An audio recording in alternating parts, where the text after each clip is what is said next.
time for the elder to get here, and then we'll do some prayers over the food.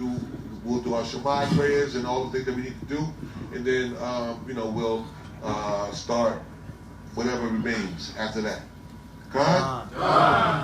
Drink and be merry. The Thawadah Yahweh for allowing us to be here again together as a family.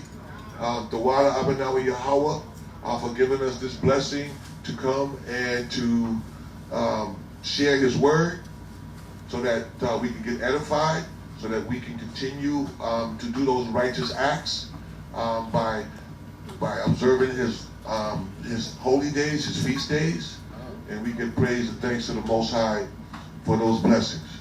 We could have been anywhere. We could have been in the world. Matter of fact, it's Saturday night, so that means the clubs, everybody getting dressed, ready to go to the club and get their turnout on, or whatever they get ready to get on. But we here as a holy nation of people, giving honor, praise, and glory to the Most High.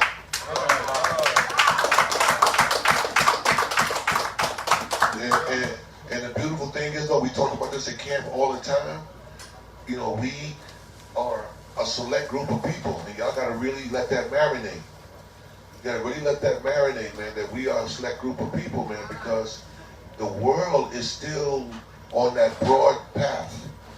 That path that leads to destruction. Everybody's still out shopping and partying and going to and fro in folly and foolishness. They ain't giving praise in the morning for the Most High. They ain't thanking Him for their blessings. A lot of people are just forsaking the Most High. A lot of them are just ignorant, not even knowing who they are, what their culture is, and what their nationalities and all those different things, though. But we are a holy group of people. Matter of fact, you want to come up here? Unless there's something that's stopping you. Nah, you should be up there too, kid. Yeah. We have to consider ourselves truly blessed and truly holy and truly separate. You know what I'm saying? So y'all should give yourself a hand just for that. You know what I'm saying? The world is folly, man. Now, we're told to come out of this world and be separate. And that's what we're doing. And then I want to take another second before we get into the current events, though, because lots going on. But I just want to thank the brothers who was at camp last night. I want to thank all the brothers, though, who put in that work last night, who spoke, Brother Yawasab, Brother Madatawa. It was just a beautiful camp last night, man. I mean, like, I said it and I'll say it again. The information that we're giving people, you know what I'm saying, is like, they should be paying for it because it's so deep, because it's so revealing, it's so awakening to the people that are really in the darkness. You know what I'm saying? Brother Madatawa last night talked to a brother for an hour and a half straight, and he was giving him all of the facts, all of the knowledge that he needed, and all his answers were being answered. But yet he kept coming with another question, just not trusting it, and because he didn't have the spirit of the Most High. But the brother was patient, and the brother brought the word out, though. And at a certain point, I'm saying to myself, yo, man, we need to go in his wallet. Yo, we need to go in his wallet, man. See, all this stuff that you giving him, it was like literally somebody going to college and paying for, a professional, resuscitation on the scriptures and on history and on truth. With all of the information that the brother was giving, it was just amazing, man. It was just amazing. So I just want to thank the brothers that came out, Brother Tobit, for putting his work in. Just everybody, you know what I'm saying? Brother Yeshaya, you know what I'm saying, for being there. It was just really a great camp last night. And I'm so thankful that we were able to come out and give the word, especially standing on 34th Street and Broadway. Because it's literally a metaphor, and I say it all the time. It's literally a metaphor for what's going on with the people. They say broad is the way that leads to destruction. And that's exactly where we were at, right on Broadway, watching the people being lost. You know what I'm saying? Going, nowhere, basically. You know what I'm saying? But we know that the narrow path is the path that leads to righteousness. And so, it was just a blessing, man. And I give all honor, praise, and glory to the Most High, man, for calling all of us, because we are all called. Just to be here tonight, we are all called, and y'all should let that marinate, man, because it's really a great thing. It's really a great thing. So I just wanted to get that off my chest. Other than that, a lot going on in the news. China, there was a 7.1, earthquake in China. You see what's happening over there in, the Far East, in China, in Japan. The Most High is tearing up Moab, man. Tearing up Moab and Ammon, man. With all the destruction that's happening to those cities. Elam is in the crosshairs too. So we see these things happen, and we have to say to ourselves, though, that we trust and we believe in the scriptures and the word of the Lord. The Lord's word will not come back to him void. And we know that every word out of the scripture is true, and it is manifest in front of our eyes. We do believe that we're in the last days, and that a lot of this destruction is going to happen. And you know what? With all these things happening to these different nations, a lot of these nations are just going to lose it. A lot of these nations just ain't going to be able to take it no more, man. They're going to see the destruction. They're going to see famine. They're going to see all of these different, plagues happening to them.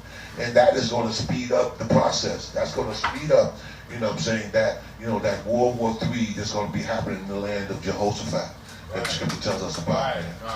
So we have to stay girded and ready. You know what I'm saying? We have to keep watching. We have to keep trusting in the Lord, believing in the Lord, worshiping the Most High, doing those things, those righteous acts that he has asked us to do. Go out, continue, and spread the word, because there's going to be a famine of the word. It's going to get to the point, though, where we're going to be getting more and more isolated. I was just watching a video the other day where the brother Adam Ant, I don't know if anybody saw it, but the brother Adam Ant got arrested. Right. He got arrested. Say it again? Naquam, yeah. Adam Ant Naquam put out his government. But he got arrested, though, for just being, they said that they was making too much noise. And all they was doing was just, like we always do with our staffs, we hit the ground and the word comes out. Right. But now they've gone to another level. What happened to free speech? What happened to First Amendment? You know what I'm saying? The right to and the freedom, you know what I'm saying, to practice your religion and to speak freely. Right. The brothers wasn't hurt nobody. The brothers didn't physically touch nobody, nothing like that. Right. So we see the times we're in, y'all. Right. So that's why we got to keep watch. We got to stay alert. You know what I'm saying? Stay on our deen, man, because literally, you know what I'm saying, Hamashiach Yahweh could come like a thief in the night. Right. With everything that's going on. Right. You know what I'm saying? So your holy nation, above all people that are on the earth, remember that, and I know y'all won't forget that, but just stay prepared, stay ready. Just continue, to do those things, though, that are going to make our election sure. Come. Other things that are going on in the world right now, we got what's going on in Israel, in Gaza. Right. Israel and Gaza. People are just watching the news, and people just thinking that, okay, this is just a little incidents that are going on in Israel, and it's just those Israelites not liking the Palestinians, and it's just a simple thing as an argument over land. Now they say that this whole thing started because it was Holy Ramadan, and a lot of the Palestinians go up into the Masjid Aqsa to get prayer.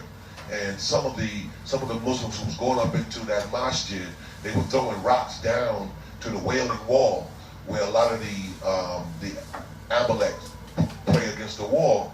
And obviously they complained, and then Israel sent their military guys up to the Aqsa Mosque, which was like a total disrespect, because we're in the middle of our Ramadan saying our holy prayers, and y'all come up here with guns and things of that nature. Right. And so that didn't rub too well with the Palestinians. And so next thing you know, the Israelites are now throwing smoke bombs and all kinds of stuff in the mosque. The Israelis throwing smoke. What did I say? Oh, yeah. Well, no, the Israelis. The Israelis, they were throwing like smoke bombs and tear gas into the mosque. You know what I'm saying? And so that just set it all off. And next thing you know, Hamas is like, first of all, Hamas has been sitting there saying, listen, man, we gonna get y'all for all of the dirt that y'all do to us. Now, what's funny about that is though, when you look at the news, 2 people from the Israeli side might die. But when you look at the casualties on the other side, on the Palestinian side, it's like 50, it's like 35, 40 to 1. Right? Like it's not a balance. It's almost like the Israelis, they say to themselves though, listen man, you kill one of ours, we gonna kill 50 of yours. And they literally go out and do it. And that just shows you that demon, it shows you that devil that's in those people. We know both of them don't belong there in the first place. And both of them is going to have war till the cows come home. Because that ain't their land. All praise to the Most High. He gonna have them destroy each other. But we know how it started. But the interesting part about it was the scriptures tell us. The scriptures tell us that there's going to be that conflict over there until we get back into our holy land. But even more so, the scriptures name the cities by name. By name. So bring that out, King, Zephaniah 2 and 4. Book of Zephaniah, chapter 2 and verse 4. Everybody have a second? Zephaniah 2 and 4. For Gaza shall be forsaken, and Ashkelon a desolation. They shall drive out Ashdod at the noonday, and Ekron shall be rooted up. So read that from the top again, King. For Gaza shall be forsaken, and Ashkelon a desolation. So Gaza shall be forsaken, and Ashkelon a desolation. So when you say words forsaken and desolation, you're just talking about destruction. You're just talking about unease. You're just talking about a land that will never have peace when you say these different things. Read on. They shall drive out Ashdod at noonday, and Ekron shall be rooted up. And so when you look at that area, I'm saying that's Ashdod, I'm saying, and Ekron. And Ekron has a history. There's a history of Ekron. Back in the day, there's a city in Ohio. There's a city in Ohio called Akron. Akron, Ohio is another way of saying Ekron. Okay, so one, we know that Esau likes to take certain names though, and then uses them, when they conquer cities, or use them, in their power seat, when they're wherever they go. I'm saying, they take the lands and then they name them after their names. We know a lot of that is happening. But Ekron was also, when you do the history of Ekron, you'll find out though that is where they had the god Baal-zebub. The god Baal-zebub back in the Babylonian times. This was a god that they were worshiping and they were serving. And when you look up Baal-zebub, you say that word faster, Beelzebub, we're talking about one of the names of the devil. You know what I'm saying? So that's the straight wickedness right there. And so it's almost like the coincidence, you know what I'm saying, it's too, it's just too clear, you know what I'm saying, to just avoid the fact that that land with no peace in that area, Ekron, you know what I'm saying, having a history of idol worship and things of that nature, and how it all ties in with the destruction of that land. So we are the watchmen watching those things that are going on in that land, and we are just sitting back, giving praise and honor to the Most High, you know what I'm saying, to see these things happen, because we know that our salvation is coming, man. We know that the end times are truly here, considering these things are happening. And this area is just a stone's throw away, you know what I'm saying, from Jehoshaphat. You know what I'm saying? It's not too far from where the scripture tells us though, that's where, you know what I'm saying, World War III is going to start, with Gog and Magog, starting off a war in that area though. And with everybody with their nuclear missiles and their nuclear might, all it takes is the simplest thing. some people were saying, that this conflict that happened with the Palestinians and the Israelis started not just with the Aqsa Mosque and that infighting, but may have been something small, like there is a Palestinian family who lives in a home somewhere on the Israelite side, the Israeli side of things, and they didn't leave, and they're not paying no rent. Right. Anybody hear that part? I saw that.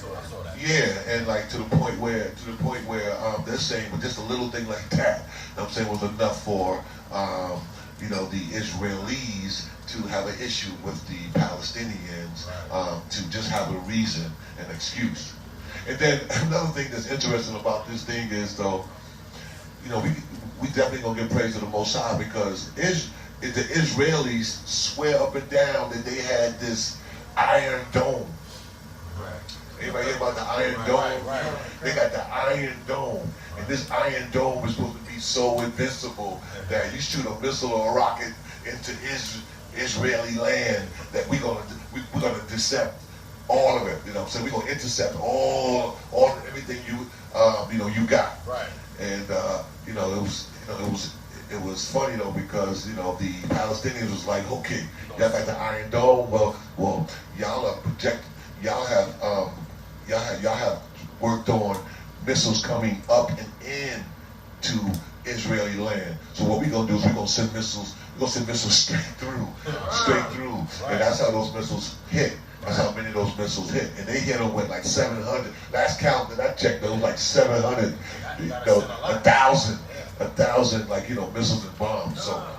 So we're just sitting there watching, man, because it's getting crazy. It's getting crazy. I'm looking for more things to happen with Moab, because if you read if you read further down in Zephaniah, it talks about Moab. It talks about Ammon, and how the fact that their names are mentioned, tells me that now we need to really keep an eye on them too. And when you're talking about Ammon, you're not really talking about Japan's, per se. You're really talking about Korea. You're talking about Korea, because the Koreans are, some people say, are like, more associated with Ammon than they are Moab. Right. And so when you're talking about, when the scriptures are talking about Moab and Ammon, then we got to keep an eye on what's going on with China and what's going to be going on with North Korea, because they both have nuclear missiles and bombs, and so this thing could really turn up real quick. When you look at the land, the Israeli land, the Israelis are surrounded, because to the north, to the east, to the south, and to the west, they're surrounded by Islamic states, Islamic brotherhoods. So the wrong person does the wrong thing to the Palestinians, then especially Israelis, then they got an issue, because they got to deal with all of those other Islamic brotherhood states that are surrounded. You know what I'm saying? I think you got to the east, you got like Iran or Iraq, and then you got to the south. Who do you have? I can't think of it off the top of my head though. But they're basically surrounded. Israeli land is surrounded. You follow?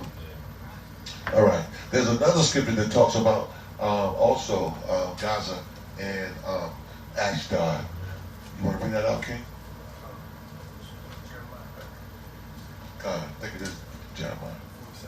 Come.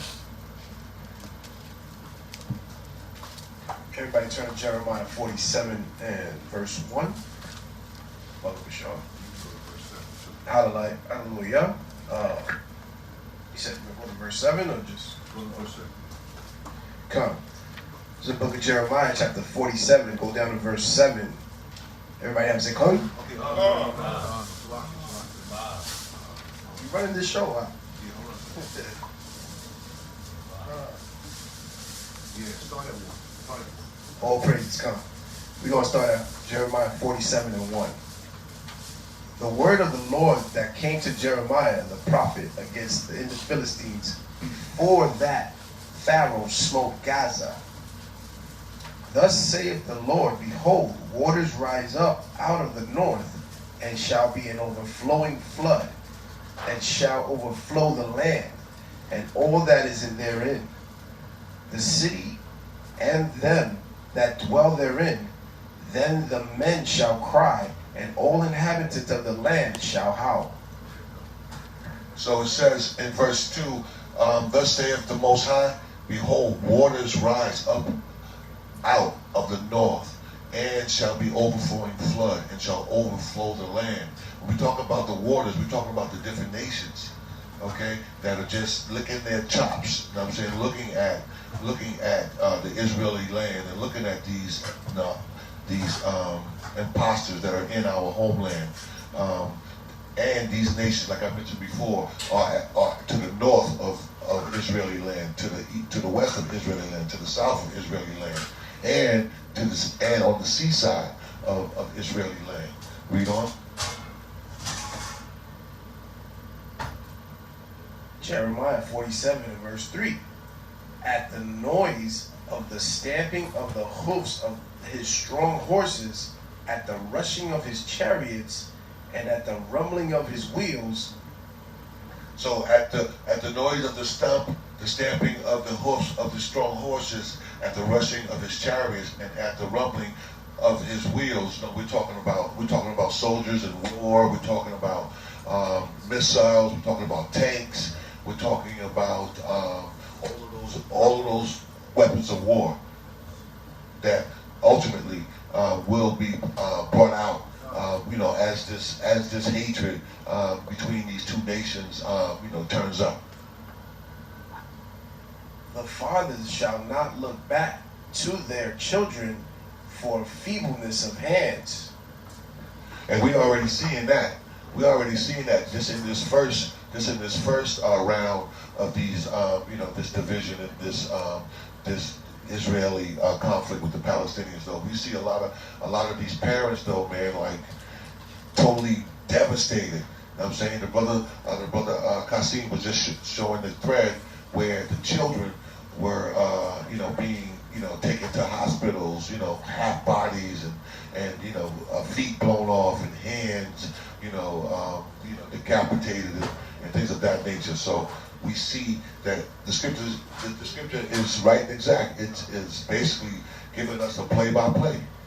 When we talk about the scripture, we all need to look at this like the Most High's movie. And this is the Most High's movie, though, and everybody's playing their part. Everybody's part of the script. And the script for a lot of these wicked nations, the script for a lot of these Palestinians and these Israelis, I'm saying, ultimately is going to be destruction, going to be death. All praise it. Jeremiah 47 and 4. Because of the day that cometh to spoil all the Philistines, and to cut off from Tyrus and Zidon every helper that remaineth, for the Lord will spoil the Philistines, the remnant of the country of Caphtor.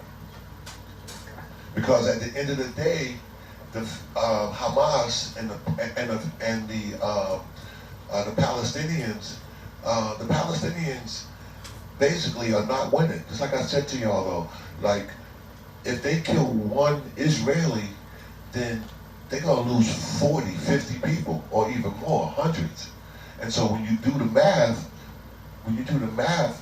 there is basically no win for them, considering the fact that their losses are always greater than Israeli losses. You know what I'm saying? So because of the day cometh to spoil all the Philistines, and that's what they're getting. They're getting spoiled because they just can't win. The Israeli armies, though, with their nuclear bombs and their arsenal, they are prepared for war. And then, it's funny though, because Joe Biden is acting like, I'm not going to have nothing to do with it. I'm taking a back seat to it. I don't really want to comment on it. But at the end of the day, America is an ally. It's an ally to the Israelis. And so, as much as they try to act like they are trying to find a two-state solution in that area, they really lean towards the Israeli side. And so, what the end result that will be for the Palestinians is really going to be more destruction and more annihilation and definitely spoil, because they just can't win now. Now, even if, and then you can see how when the Palestinians are overwhelmed, that other nations now are going to want to be involved. So you can see how the domino effect will all of a sudden start happening with a lot of these different nations, though, because it'll get to the point where the Palestinians, I'm saying, they will be depleted, and other nations will see it. You know, all of their allies. I'm saying the Islamic Brotherhood and Iran and Iraq and some of the other nations that support them. I can't think of them at the top of my head. And then now they're getting involved. Then when they jump into the fray, then allies for the Israelis will now jump into the fray, and then you can see how this thing can turn up real quick. Real quick. Bring it out, King. Please, sir. Come, you can turn to the book of Matthew 24. This is classics right here. Verse 6. And ye shall hear of wars and rumors of wars. See that ye be not troubled, for all these things must come to pass, but the end is not yet. Come. You know what I'm saying? Great scripture, because that's exactly what's going on. You know what I'm saying? Those of you, you know what I'm saying, who have come out of the world and made yourself separate, been a holy nation, been a separate nation, you know what I'm saying, acknowledging the fact that you are the Most High's chosen people, you have accepted your culture, you have accepted your nationality, you know your original language, you know that you are the true Israelites. There's no need for us to be ashamed or to have to worry, because that's their fight. That is their fight, and that is their judgment. And so we just have to just kind of just sit back, you know what I'm saying, like I said earlier, do what we've been doing, watch for the signs, and let the Most High in this movie play out. Gun?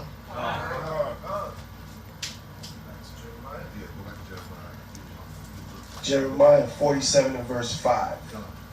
Everybody have it. Say, come. Jeremiah 47 and 5. Baldness is come upon Gaza. Ashkelon is cut off with the remnant of their valley. How long wilt thou cut thyself? So it says baldness has come upon Gaza. Right. Flourishing cities, nice neighborhoods, tourists coming to that land, looking at the beautiful beaches and all the kind of stuff. You see that? You guys saw the images of the people on the beaches when the rockets were being shot over into Israeli land. I'm saying they were all shook. I'm saying they all were shook. So this was like a nice, beautiful place. I'm saying where you could come, as a tourist, you could come and go to the beaches. You could come and do all those beautiful things and nice neighborhoods and everything. But it says that baldness is come upon Gaza. Right. That means that all the buildings that were nice and beautiful and so to speak comely are now crumbled and rocked and broken down and bombed and bald, so to speak, according to the scripture.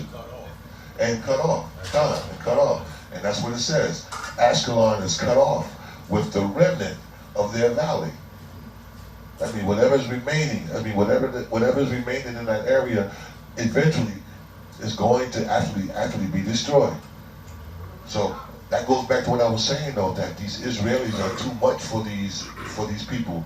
I'm saying in that side of that land, these Palestinians really, they have a decision to make peace, which is what they said that they were going to do, that they were going to have a ceasefire. That's what the latest news. The latest news is that there was a ceasefire, but many people are saying that the ceasefire is just simply because these Palestinians want to re-up. They want to re-up, their ammunitions and things of that nature, so that they can go and fight again. And that is what's in the latest news, is that there's a ceasefire now, though, but like in another week or so, they're going to be at it again. So we have to just be watchmen, like I said, and see how this pans out, though. But at the end of the day, though, Gaza, this baldness has come upon Gaza, and Ashkelon is cut off with the remnant of the valley. Jeremiah 47:6. O thou sword of the Lord, how long will it be ere thou be quiet? Put up thyself into thy scabbard, rest and be still. So at the end of the day, the Most High has ordained that that land over there is not their land. Those two nations over there fighting over a land that ain't theirs, though. At the end of the day, that's the sword of the Most High. The Most High is cutting them off. The Most High is actually allowing them to kill themselves in preparation, you know what I'm saying, for His chosen in the last days of destruction to return. And so we gotta rejoice and be happy with what we're seeing over there. We really do. And you don't hold back your gladness. Don't hold back your gladness. You know what I'm saying? Seriously. Understand that if you trust in the Lord and you believe in His word, that these things have to happen. And these things are gonna happen. And that is the sign for us, though, to really be on our P's and Q's and to stay on fire for the Most High. Because He's said in His word, and He's going to do it. And that's what's so beautiful about the Most High and His word and His promise to His chosen people. Doing it on His time, not ours. 47:7. Jeremiah 47:7. How can it be quiet, seeing the Lord hath given it a charge against Ashkelon and against the seashore? There hath He appointed it.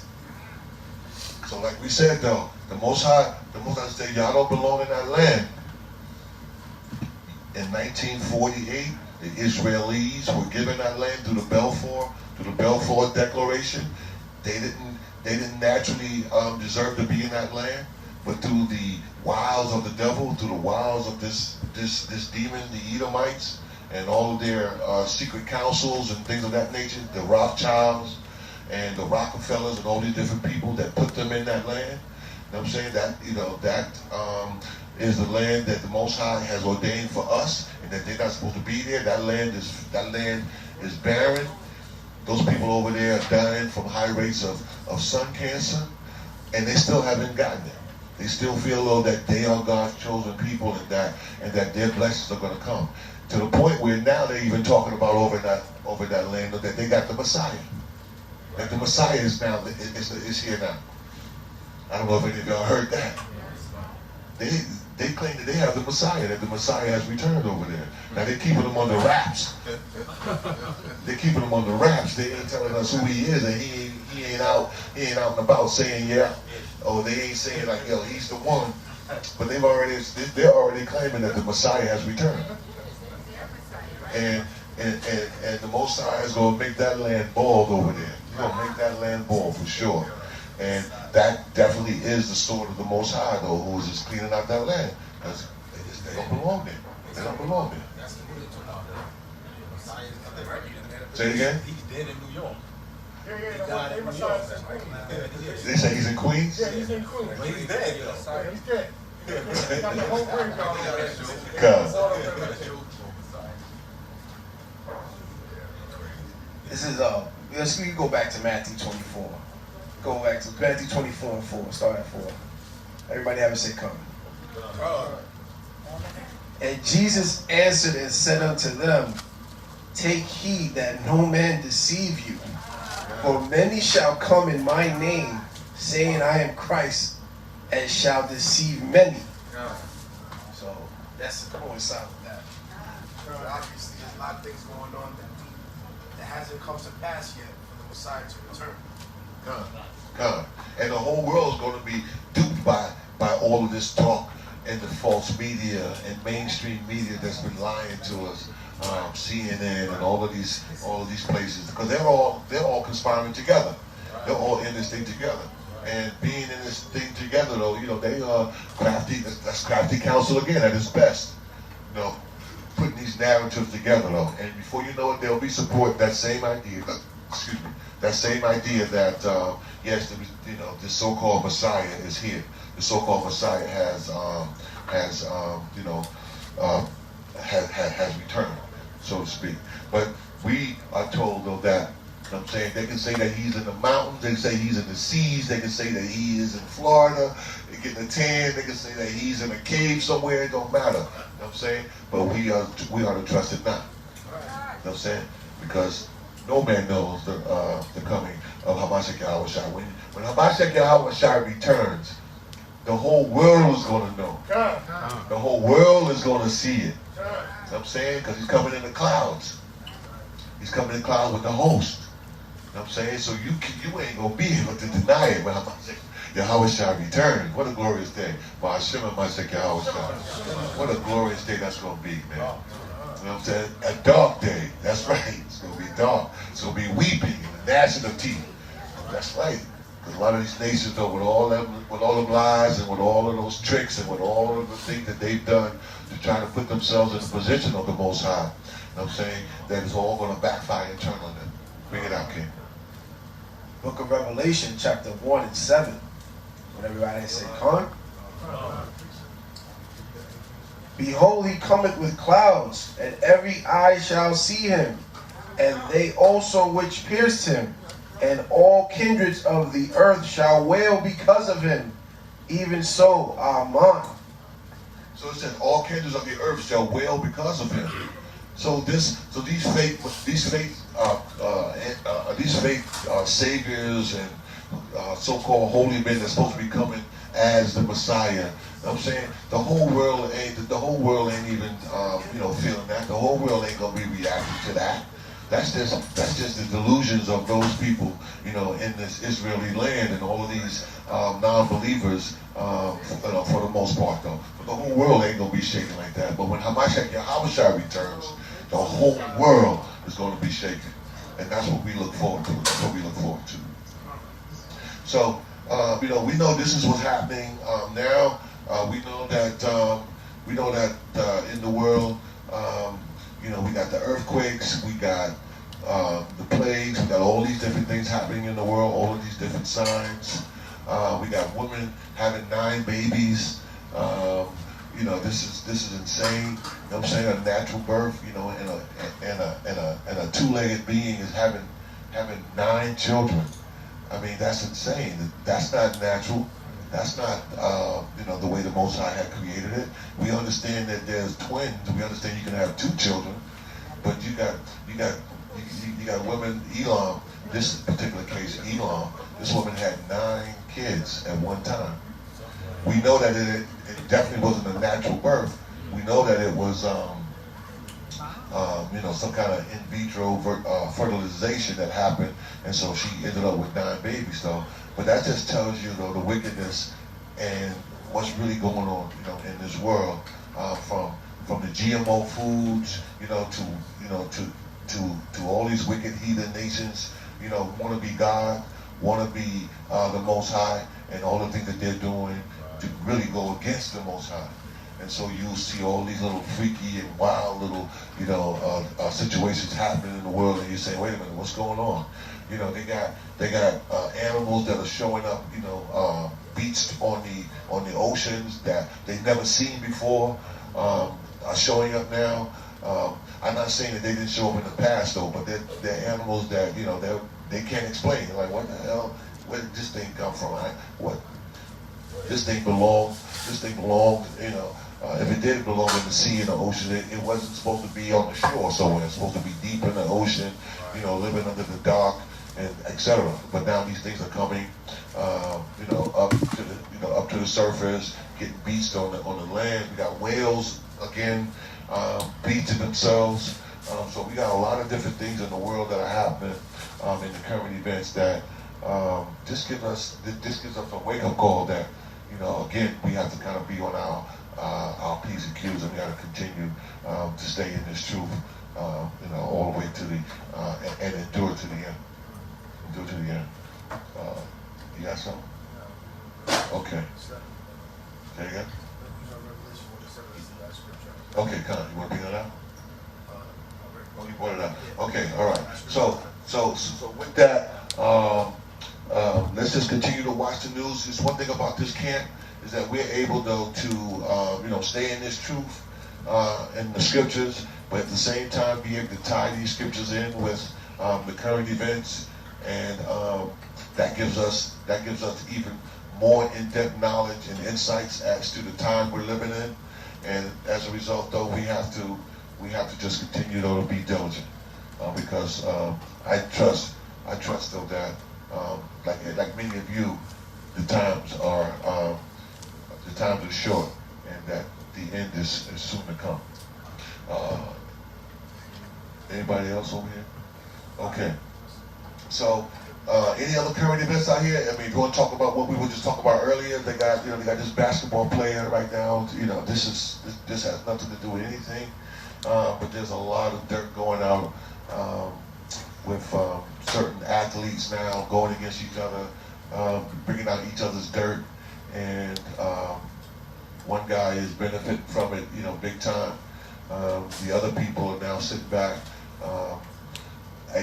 being exposed. Right.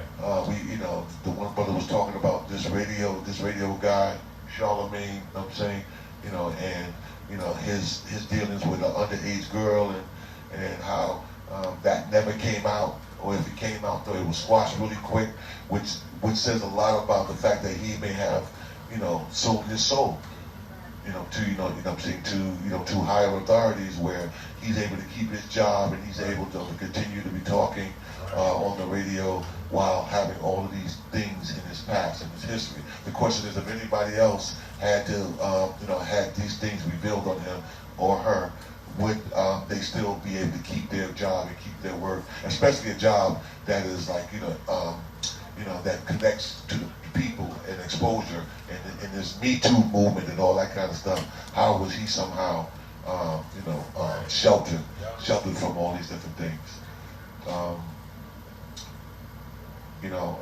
And then other things that are associated with this brother. In case you don't know, this former NBA player named 𝐤𝐄𝐅 Brown, was a first-round draft pick in the NBA, who a lot of people said that he was basically a flop. He was a first-round draft pick and never really made it out to be, and so he became like a butt of a lot of jokes from Shaquille O'Neal and a lot of different people, and in particular these two brothers, Stephen Jackson and what's the other brother's name? Matt Barnes, to the point where the brother snapped back. He was a quiet dude, living at his house on his farm, mowing the grass and just being a regular guy. And then all of a sudden they woke a sleeping giant, so to speak. And now he's like gone viral. He's gone viral, selling, getting a lot of views, a lot of things like that. So, and he's bringing it out, a lot of dirt on a lot of different people. So, the lesson we can learn in that basically is, though, confusion, with the masses is going to happen. And so, we, with the knowledge of the Most High, we are taught that we have to be wise as a serpent, as harmless as a dove, in all the things that we do, and be careful, how we do them. But when you live in darkness, you don't have no rules, you don't have no morals, you don't have anything. So what's happening with these people is really just the devilishment that men do. It's the wicked and the evil that men do. And so who knows where this thing is going to go. Last time I heard, they were talking about Matt Barnes and this brother 𝐤𝐄𝐅 getting into the ring and boxing it out, having a little fight. And it's carnal, and it's simple, but at the end of the day, a lot of people, are getting exposed. And the scripture tells us, though, that what you do in the darkness will come out to the light. And that is exactly what's happening. A lot of the things that a lot of these dudes in darkness did that most people wouldn't have even known about them, now we're all learning about a lot of these different people and some of the wickedness that they do. But they'll make it a money thing. That's what they're going into the ring with each other. They're going to try to profit us. Right. Well, 𝐤𝐿 Brown already said he's not doing nothing like that. Well, that's what they want to do. The Matt Barnes and Stephen Jackson, they have a show. I think it's All That Smoke or something. And they're trying to get the brother 𝐤𝐿 Brown on their show, and that's just a trick so that they can get high ratings because he's hot right now. Right. And so by getting him on the show, you know what I'm saying, their ratings are going to go through the roof. But then the brother Kwame Brown said, listen, wait a minute. When I asked to be on your show, you know, way before this, though, y'all wouldn't even answer my calls, basically. Now that, you know, I'm turned up on y'all, all of a sudden now, y'all want me to be on y'all show. And Kwame Brown is reading right through it. He's saying, look, I see what's really going on. Y'all are trying to get ratings up. And Matt Barnes, you know, with a poker face, he's like, well, can you please come on the show? We'll talk about it. Come on the show. We'll deal with it. With a straight face. But in the back of his mind, he's thinking dollars. So they just mad because their platform is going down now. And, You know what I'm saying? and so they need that So now boost. they need that, yeah, they want to squash it so they can get their numbers back. Wow. It makes sense. Makes total sense, though. So that's what's going on. And you know what? This is something totally different. So I'm just switch gears on y'all, though, so y'all shift gears with me. But I just want to ask y'all something, man. Like, what is up with Serena Williams, man? What is up with Serena Williams and a lot of Jakes, man? Serena, like, you know, Serena is turning white. She's bleaching her skin. She don't even look like Serena no more, man. No, and what's the baseball player's name? Sammy Sosa that went all the way left. Oh, he looks scary, man. You gotta understand, Serena Williams, her father always praised those white women. He always praised Edomites, white women. That's why he had his daughters get into tennis. He was in the golf clubs, in the tennis club. Their father was a coon. So this is he planted the seed, and this is what grew. Well, that's interesting though, because I thought it was the opposite. I thought his father was like you know, very much protecting his daughters, and you know, making sure that they remember where they came from. That's what I thought. Doing that, he like white women. No, he was a hardcore J guy. He was a hardcore J. He didn't go for that. He wasn't a coon. He was not a coon. And that's what I thought. No. And then and he overprotected his daughters to the point. He brought them up because he knew who Esau was. He brought them up old school. But then you gotta understand when Negroes get paid, you understand? Negroes get paid, they go over to the other side right away. You understand? And that's what she did. And then, you know, it was one thing though that she went and married Amalek. I believe it was an Amalek, a Jewish dude. I believe he's an Amalek. That was a trainer. That's bad. I believe, and it's one thing she went over and married the dude. It's another thing she had children by him. But then the third thing is now you bleaching your skin. And then when you look at before and after pictures, you be like, wait a minute, that ain't Serena. Because I ain't gonna tell you, I had like a little crush on Serena. I'm like, Serena's like a You're not alone. You're not alone. Serena's dope. Serena's dope, man. You gotta ask yourself, how many people in the hood play tennis? How many people in the hood play tennis? You gotta ask yourself. How many people in the hood play tennis? Put your kids into a sport like that. In order for you to put your kids into a sport like that. Yeah, you're shy, but he was training them himself to get to play tennis. He played tennis? Because I don't even know if he played tennis, but I remember I seen the videos of them being little girls. He's training them himself at first. I don't know what happened after when they got big. He was training them himself. Very young. Right. And that's because he knows that we the salt of the earth, and he knows we can go in there and bust ass if we want to learn tennis. Right. And that's what I thought too. How many people We play hockey. We bust ass in hockey. Anything we play. You don't ask swag. And his father, seeing an opportunity, looked at the tennis game and said, "Wait a minute, there ain't enough, you know, like Eves in this sport." And so I raised my daughters up to play this game. Then, you know, with their athleticism, with the way I'm gonna train them, they're gonna be the stars, and that's what happened. But there's a price. There's a price to riches. You know what I'm saying? There's a price to fame. And what we're finding out is whether you are an actor, or whether you are an athlete, or whether you are even in business, there's a price that you ultimately there's a decision that you have to make at some point as to who you are and what you stand for. And that's why it says it'll be easier for a camel to go to an eye of a needle than for a rich man to get to heaven. Because what happens is when you get to a certain point and you see that you can go over that threshold, then you got to kiss a lot of butt in order to get to that next level. Now, you may have the talent already, but in order for you to actually bring it to fruition, then there's a lot of butt you got to kiss. There's a lot of cheesing you got to go through with certain people to show that you are compliant, and then you end up selling your soul. You know what I'm saying? As opposed to somebody who gets to a certain point and says, you know what, I'm not gonna go there. Like I thought Chris Brown, the dancer, singer dude, I thought he was the kind of dude that, you know, stopped at a certain point and wouldn't go mainstream to be a certain thing simply because of all the wickedness that was happening once you made a certain level in the music industry. And so he went independent. He went independent to be an independent artist, and all of the money that he could have made, all the money that he was worthy of making, he didn't because he didn't follow the same path of some of these other artists, you know, like Jay-Z and like you know, Dr. Dre and a few people like that, Snoop Dogg, people like that though, who sold their souls to get to a certain level. Right. You know what I'm saying? So, you know, there's a price to pay, and going back to the Serena Williams sisters, you know what I'm saying, it seems as though that they, you know, at least Serena, now I don't know what's going on with Venus. She's also married to an Edomite. Venus is also married to an Edomite? Oh yeah. She was first?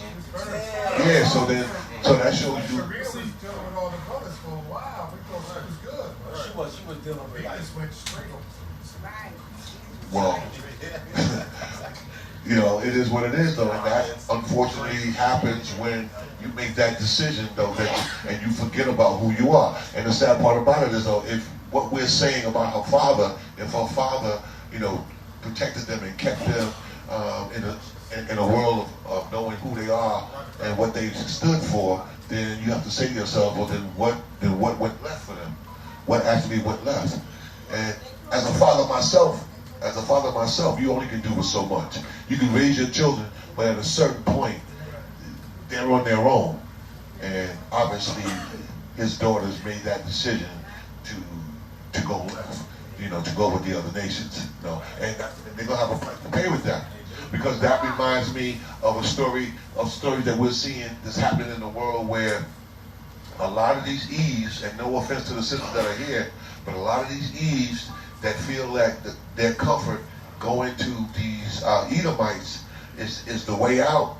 What you're seeing is a lot of stories of these Edomite dudes killing Eve, beating her up, burning her, all stabbing her, doing all kind of craziness, and it don't care what Edomite you go after. You go after a regular Edomite, or you go after a star Edomite. They all are putting the sisters to death, or harming them in some wicked some wicked way. So that's the lesson, and we're not really too surprised by this though, because we are in this truth. We're in the knowledge of the truth. Most High told us, you know what I'm saying, that we're gonna marry within our nation. That's right. We're gonna marry. Now, I'm not saying that even in our nation, our men ain't stabbing our sisters and beating them up and doing that. It's happening in our nation too. So I gotta keep it real.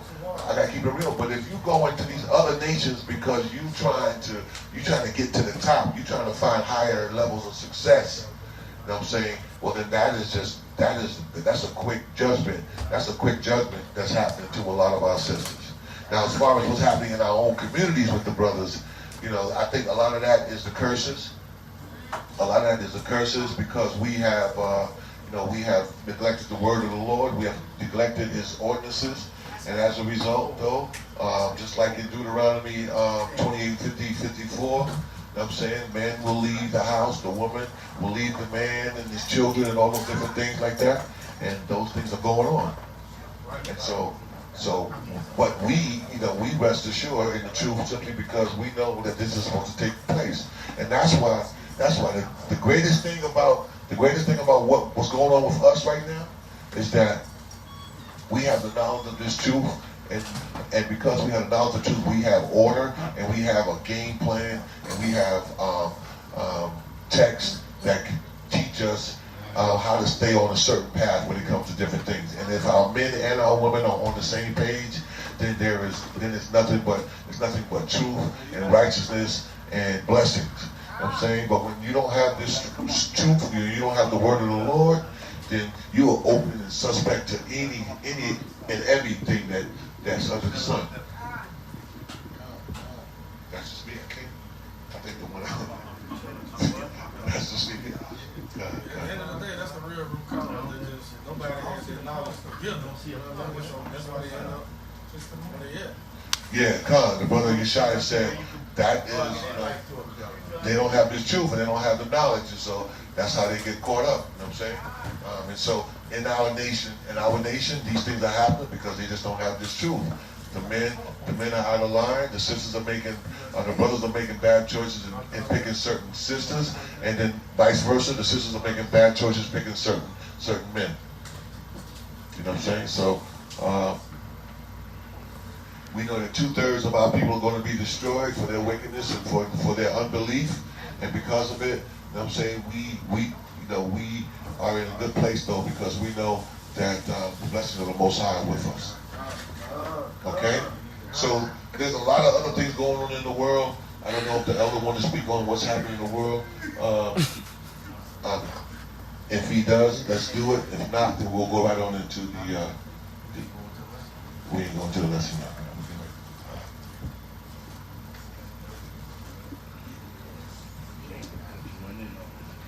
Yeah, brothers is bringing out certain things that's going on, in this time, and we gotta just be aware, man. There's some serious times going on, man. Like I always say, man, this is serious times. This is nothing to play with, man. A lot of people, they thinking this is a game. They're gonna find out, man. This is dead serious. Me and the brother just did something on Instagram, and instantly they was on it, talking about the COVID. And they instantly was on that. Instantly, without hesitation.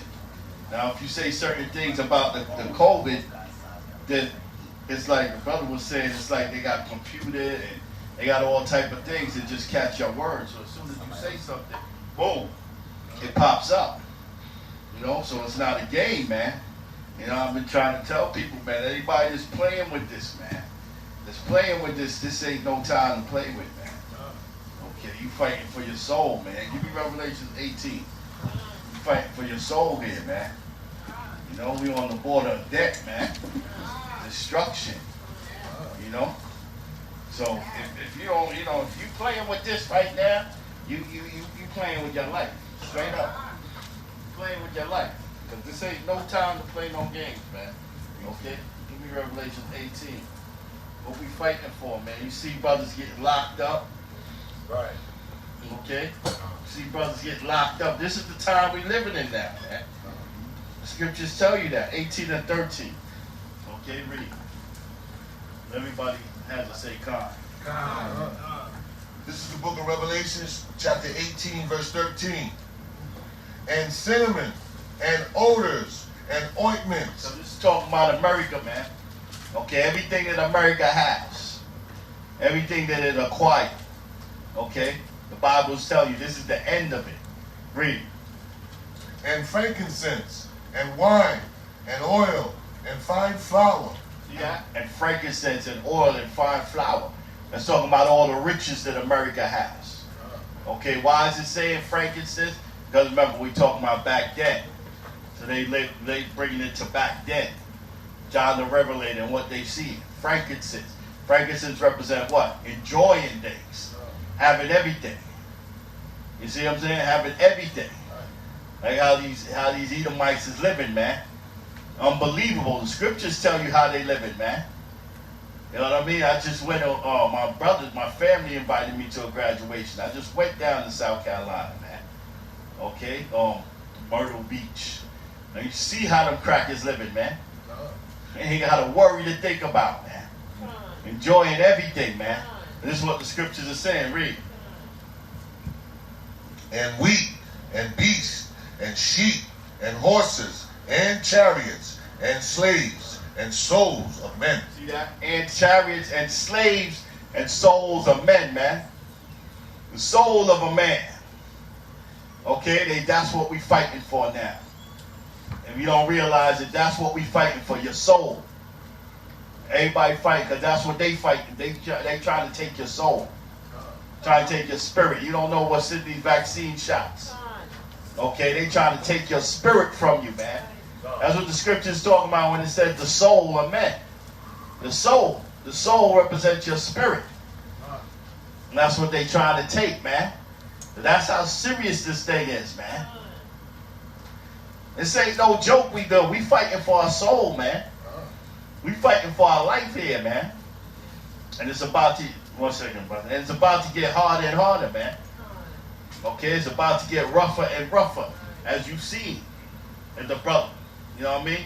And the beautiful thing about the brother, he's going and he's still quoting Acts. Give me that. Acts 5 and 29, man. 39, exactly. You see what I'm saying? So why? Because he wants to bring that vibration on them. When they lock him up, he wants to put that vibration because the angels is in charge, man. Angels is in charge. If any one of you brothers was in care last Friday, you would have seen how the angel worked, man. Okay, the sister was there too, Sister Paulette. Yeah, you was seeing how the angels work, man. Okay, so that's why he's putting that vibration out. Give me that, Acts 5 and 29. Come on, this is the book of Acts, chapter 5 and verse 39. But if it be of God, ye cannot overthrow it. The Lord says, if this be of God, and we know this is of the Most High, man. If you in this thing and you don't see that this is of the Most High, man, we have to put a hand on a cracker last week, man. Okay? The Lord, the angels had that cracker's mind already. From he woke up that morning, he was ordained to do that. And he didn't even know that. That's scriptures, man. Give me Job 36 and 11, I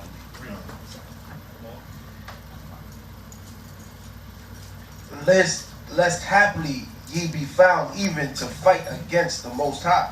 See that? Even they find a fight against God, man. The Most High, Yahweh. They're going to be fighting against God when they put their hands on us, man. That's what they don't realize. That's why we try to put that vibration out there. You know what I mean? A long time ago, man, I told a cracker, and we was going to the prison, man. He was a hype cracker, like a real arrogant cracker. You know what I mean? I told him, I said, yo, Most High going to deal with you, man. I mean, but he was like, well, the cracker. I know the Most High dealt with that cracker now. That been years ago. But at the time, he had the little cigar. Get in that cell. That's what he told me. Get in there. He laughed. Get in that cell. You know, because he was in control. But I guarantee you the Most High dealt with that cracker. Because when we say something to the Spirit of the Most High by Shimon Mashiach Yahweh, it carries effect, man. Okay? The Spirit of the Most High Yahweh, we not no ordinary men, man. We men of the Lord, man. People think we ordinary men. We men of the Lord, and our words mean things, man. When we say something's going to happen, it's going to happen in the Spirit of the Most High Yahweh. Okay? Because we the men of the Lord. Read. And to him they agreed. And when they had called the apostles and beaten them, they commanded that they should not speak in the name of Yahushua. See that? In the name of who? In the name of Yahushua. No, in the name of Yahan. In the name of Yahushua. No, in the name of Yahushua, man. Because that's the power. It ain't man. It ain't me. It ain't nobody up here. That power is in the name of Yahushua. Okay, that's why they would say, don't speak in the name of Yahushua, because they know that's where that power was coming from. Not in the name of me, not in the name of my brother Macab, Yeshaya, Yerushalayim, Simeon. Rakaria, no, but in the name of Yahushua. That's where your power comes. And let them go. And they departed from the presence of the council, rejoicing that they were counted worthy to suffer shame for his name. See that? That's the level they was on, man. Which one of these brothers on that level, man? And when they beating you, man, you rejoicing that you suffer in Yahushua's name. Other people ain't on that level, man. So you got to get on that level. Because it's serious, man. Here we go to Job 36 and 11. This is the book of Job, chapter 36, verse 11. When everybody has it, say, God. If they obey and serve him, they shall spend their days in prosperity. If you obey and serve him, you shall spend your days in prosperity. Come on. And their years in pleasure. And then years in pleasure. Okay, if you observe. And because what we doing now, we living in prosperity now. We eating and drinking on a certain level. But it's just going to go greater and greater the more we serve the Most High. Okay, it's not going to stop at one level. It's going to go greater and greater in the spirit of the Most High. Okay, that's what we got to do. All right? Rock, hurry up. Give me one. It says the book of Job. It says the deep sleep. Okay, the seals instruction. Did you get that taken care of? Or? You got that speaker taken? Oh. Read that. Okay. So we gotta lock it. Oh, Salakia, I'm sure. He wanted to say something. Yeah, you want to say something back? Yeah? So we gotta lock in, man. Okay, we gotta lock in, man. The time is now, man. It's not a game. It's not a joke, man. I ain't do 26 years for a joke, man. For something I ain't believe, man. Joke time's over. You know, it's not a game. It's serious what's going down. This ain't about nobody exalting themselves, man. When we go to camp, you go to camp for the Lord, man. You don't go to camp to exalt yourself. This ain't a show. Okay, this is sincere. Okay, we go and we teach the people in righteousness, man. You know what I mean? Shalom. Because if that's what you're doing, then the Most High is going to expose you, man. That's what you're doing. The Lord going to expose you in time. Okay? And then you ain't even going to rise on a certain level because the Lord knows what you're about. See, the Lord knows the hearts of man. You know what I mean? He knows you in this for self-glory. Your own glory. You know what I mean? You go, okay, wow. It's my speak, brother. Waiting for me. Waiting for me. David Ruffin, right? I'm stuck. Waiting for me. They waiting for me to speak. You know, you get that attitude. You get that mindset. You know, Most High gonna throw you away with that, man. It's about sincerity. It's about teaching the people, man. You know what I mean? I tell brothers all the time, I let y'all brothers speak. I've done a lot of speaking. You know, in times I speak, but you know what I mean? There's days I don't speak. I let other brothers. Because my joy is seeing other brothers come up. You know what I mean? I did my time. You know what I mean? I ain't had to speak again, really. Because I spoke a lot. You know, but there's other things I got to do. I ain't sealed in the kingdom. But as far as speaking, I spoke a lot. You know, but I still speak every now and then because the Spirit is on me, man. Because there's a lot of things still got to get out. But I make sure each and every brother comes up and has their due time. You know what I mean? This camp right here is a camp. They ain't going to get a lot of camps that's just going to let brothers speak within 3-4 weeks. You know, they want to hold brothers back or whatever. You know what I mean? You know? Yeah. You know what I mean? You ain't going to get brothers, you know? Which I understand why at times because brothers need to be seasoned, but I realize that we moving too fast. Things is happening, man. You know what I mean? Things is moving. Things is speeding up. So let's go out there. Let the brothers speak, man. Let them come up. And you see it, that that's how you build your camp with good speakers too. You have solid good speakers. Brother told me that. You need solid good speakers to build the camp up. You know what I mean? And then people start coming in more and more. Okay? What you got that up?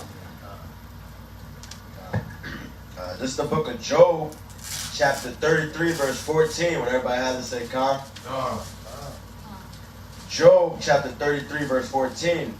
For God speaketh once, yea twice, yet man perceiveth it not. In a dream, in a vision of the night. That's right. So that's how we know that everything is programmed. In a dream, in a vision of a night. Read on. In a dream, in a vision of the night, when deep sleep falleth upon men, and slumberings upon the bed. When deep sleep, in your sleep. See, that's how we know this is programmed, man. Okay? So we didn't have to touch that white boy. Because he was already programmed by the Most High. A dude was already there set for the white boy. You see what I'm saying? We call him, what we call him, Tobit? Lou Albano? The rest of it, Lou Albano. Yeah, he was already there. Lou Albano was ready to get busy, man. Taking his bags off and everything. We didn't have to do a damn thing. You know what I mean? Because in deep sleep, he was already programmed.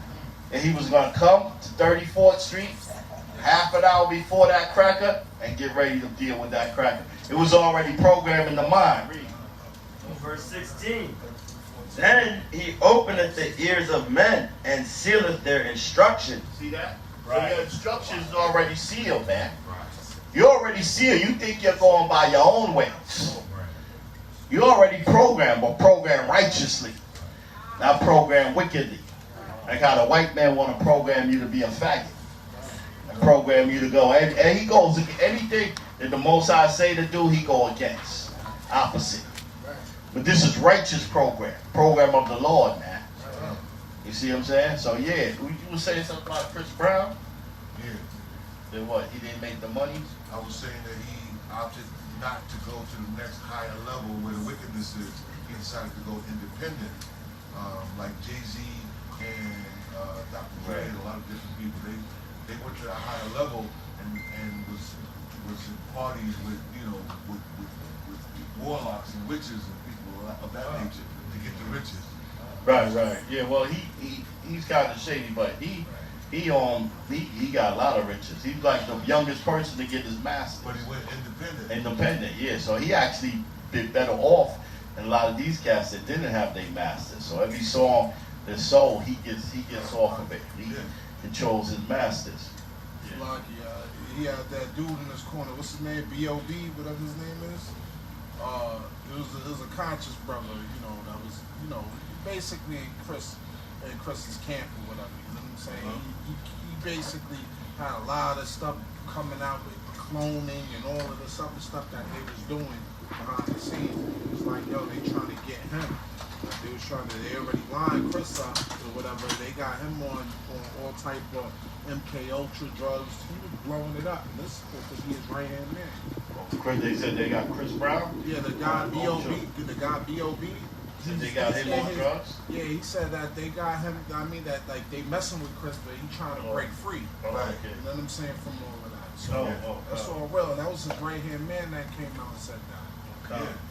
So they got a program.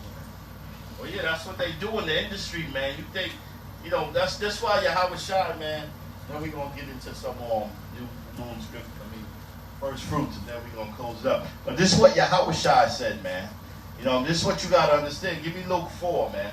When you go into that music industry, man, it's nothing but wickedness, man. Look at what that rap now, man. Okay, them dudes is damn, having sex with the damn devil, man. Right. To say the least. Having sex with the damn devil.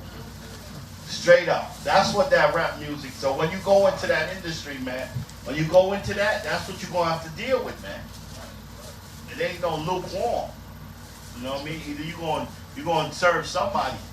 Like they said, either you're going to serve the devil or you're going to serve the Most High. But you got to serve somebody. It ain't no in between. A lot of our people believe, look at that young girl that got killed. See, a lot of our people believe that they not serving the devil. But when you're not serving the Most High, who you serving? Right. Or you're not keeping the commandments of the Lord, who are you serving? You can't have two masters. I can tell you that. Give me that in 34. Yeah, you can't have two masters. So who are you serving? Okay? So if you're not doing the commandments of the Lord, you're not doing the Sabbath day. You're not honoring the first fruits. You're not doing the high holy days. Okay? Then who are you serving? The devil. I don't care if it's your good great-great-grandmother, the sweetest lady in the world, makes all the oatmeal cookies. Okay, if she got a Jesus face up there, she's serving the devil. Okay, I don't care how good her oatmeal cookies are. You know what I mean? She's serving the devil. Doesn't matter. You got to be keeping these commandments. That don't mean you disrespect her. You know what I mean? She's still your granny, but she's serving the devil. And this is what it is.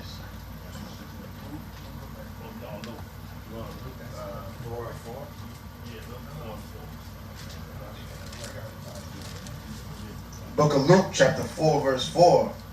Everybody have second? And Yahushua answered him, saying, it is written that man shall not live by bread alone.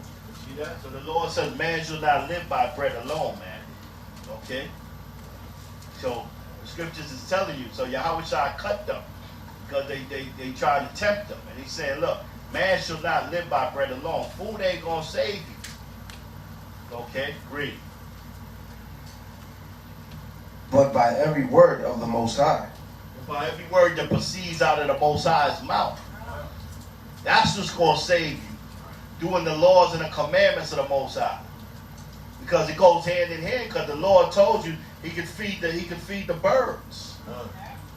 So if you serve him, he say, ain't you greater than the birds, man? So that's what he means. So, you know what I mean? Yahushua told him, look, bread ain't going to save me. Doing the word of the Lord is going to save you. Keeping the commandments. Read. Verse 5. And the devil, taking him up into an high mountain, showed him unto all the kingdoms of the world in a mountain of time. See that? The devil showed him all the kingdoms.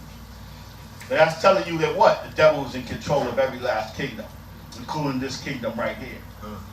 That's what I'm saying. Who you want to serve? You know what I mean? You go up in the parties, man. You go up in the industry parties, man, and you go in there, man. You know what I mean? You playing with the devil a lot of times. And they going to spot you out. He ain't one of us, so they going to get rid of you. You know what I mean? And they going to watch you, too. The coke is going to be on the table all right here.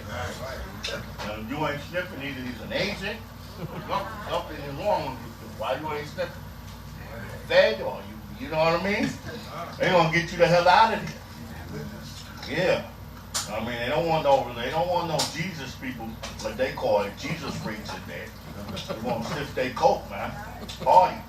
Have sex. Orgies. That's what they want to do. So you ain't gonna fit in. Okay?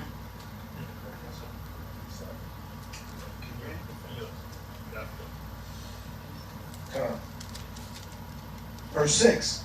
And the devil said unto him, all this power will I give thee, and the glory of them, for that is delivered unto me, and to whomsoever I will give it. So the devil said, look, I got it. This is my time. That's why the demons talked about it when Yahushua was on the earth. They said, Lord, have you come to take us before our time? Because they already knew that they had a certain time to rule. See what I'm saying? That's why they asked the Lord that way. He didn't come to cut their time. Okay? He said, have you come to deliver us or to take us before our time? Now this is the devil's time, right? Verse 7. If thou therefore wilt worship me, all shall be thine. See that? If you worship the devil, man, you worship the devil, he said he can give you all. Okay? And the devil, he gonna make you gonna worship him. How he means you gonna worship him? Being a faggot, abusing yourself in drugs, abusing yourself in alcohol. Sometimes brothers get abusive in alcohol too. You gotta watch it. The scriptures say you could drink, but don't, you know what I mean? You still gotta be a man of the Lord. You know, Yahushua drank wine, but he was still on point. You know what I mean? Come on, if you see Yahushua as a drunk, who would believe him? You know,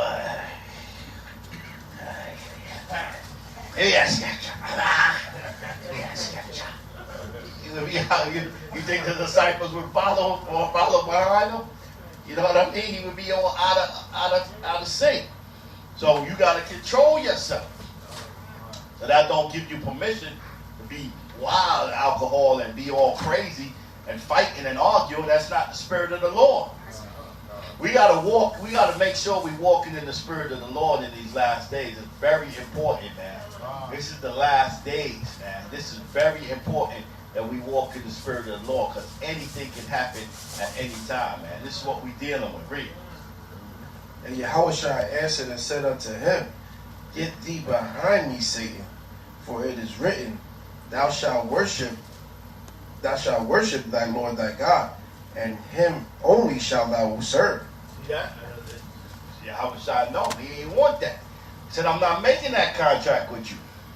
You know what I mean? He said, look, I'm only going to serve the Lord. I'm here to serve the Lord. Get behind me, Satan.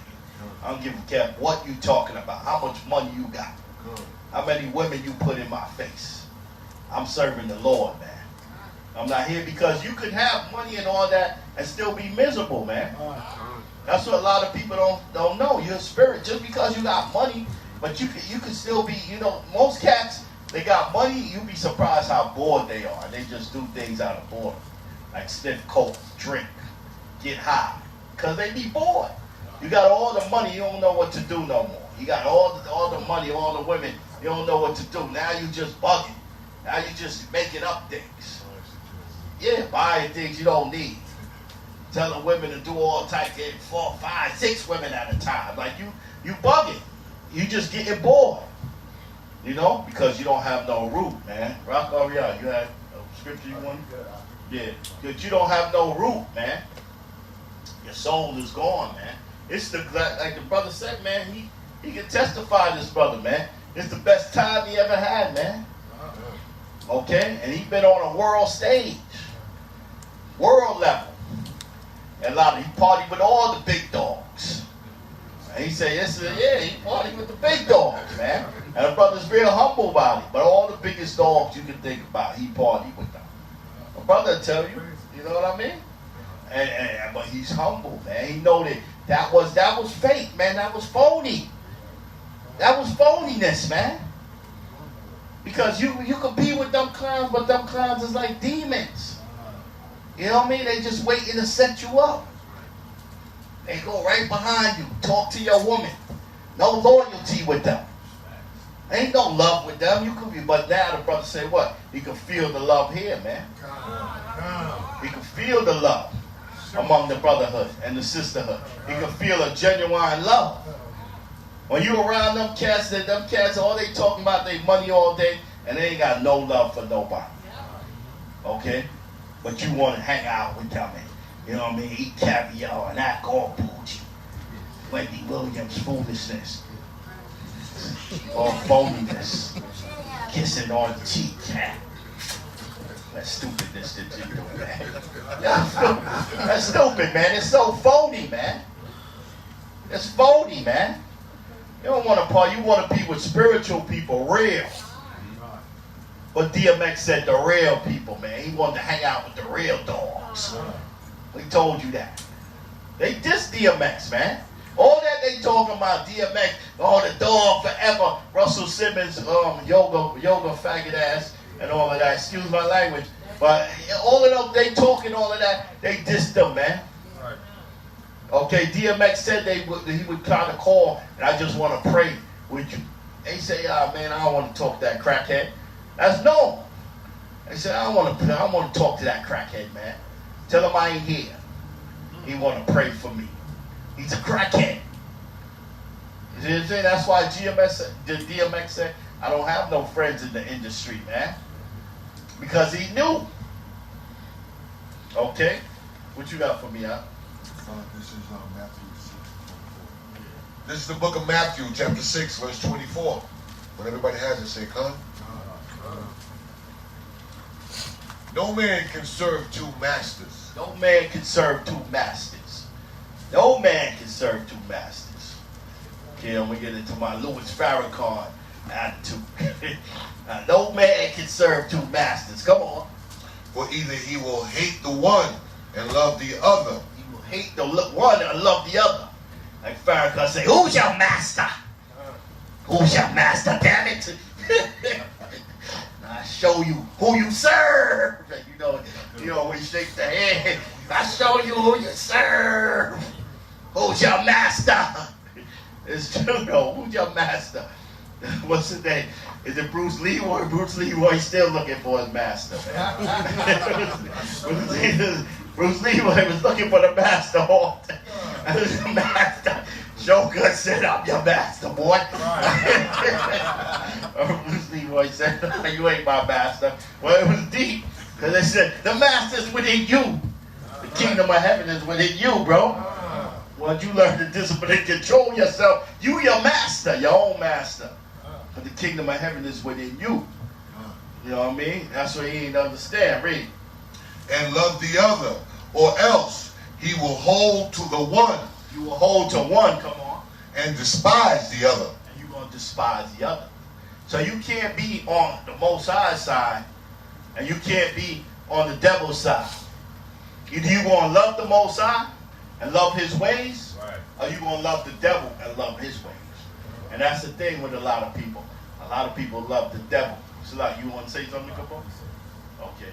A lot of people love the devil. They love the devil's ways. They think the devil's fun. They think it's good. They think you're out there, you partying. Let's party. We ain't gotta be reading the Bible. You know, you need women to tell you that. Hey, man, what? Come on home to read the Bible. Oh, no Bible. Bible. This nigga said he want me to come over and read the Bible. I don't believe this nigga. I'm ready to turn it up. This nigga want to read the Bible. See what I'm saying? So they think that's boring. You see? Because they're on the devil's side. Until the devil just run them and gets rid of them, then they get all mad. You know what I mean? Because the devil, you had a short time with the devil. After a while, he gets somebody else. You know what I mean? Yeah. Yeah. Right. You know what I mean? Exactly. You know, the devil get rid of you quick. You have a fun time, and then your time is gone. Wow, like that. The devil looking at somebody new. Up-and-coming, younger, up-and-coming person. I'm going to grab that. That's over. She's over. He's over. I'm done with that. Done ruined that. Yeah, I done ruined that. I mean, I need a younger, fresh meat. Get a younger demon. Yeah. Yeah, Chris Rock said, here today, gone today, goddammit. Right. Read it. So, Ye cannot serve the Most High and Mammon. Right, you cannot serve the Most High and Mammon. So give me Leviticus 23. Start at 9. So you can get history on the first fruit. Huh? Oh yeah, you gotta preach that 1 second. So you get, I see you too. So you get the history on the first fruit. When we was at One West, really, with the first fruit, we supposed to be picnic. I don't want to use the white man's terms, but the first fruit was really picnicking, man, like going out and cookouts. That's really what the first fruit was. Like everything ain't an indoor class, but we're here now. We're really supposed to be out in the backyard, roasting things and fruit and having a good time, like a picnic. You know what I mean? It's 90 degrees. That's what the first fruit is really about. You see what I'm saying? When you check it out, it's the first fruit of the gathering, but it's like the beginning of springtime. Not springtime, but summertime coming in. So you're giving them your first fruit. So you're enjoying everything, but it's a fun time. You see what I'm saying? So, but we're here now, so you know we can always get into the word and some scriptures. But we're gonna read this right here, and then we probably gonna shut it down because it's getting late. So read on Leviticus 23:9 to 16. Come. Oh, This- like Brother Cabal had a scripture slide. Yeah, go ahead, precept. All right, 1 Corinthians 10 and 21. Everybody got it? Say 1 Corinthians 10 and 21.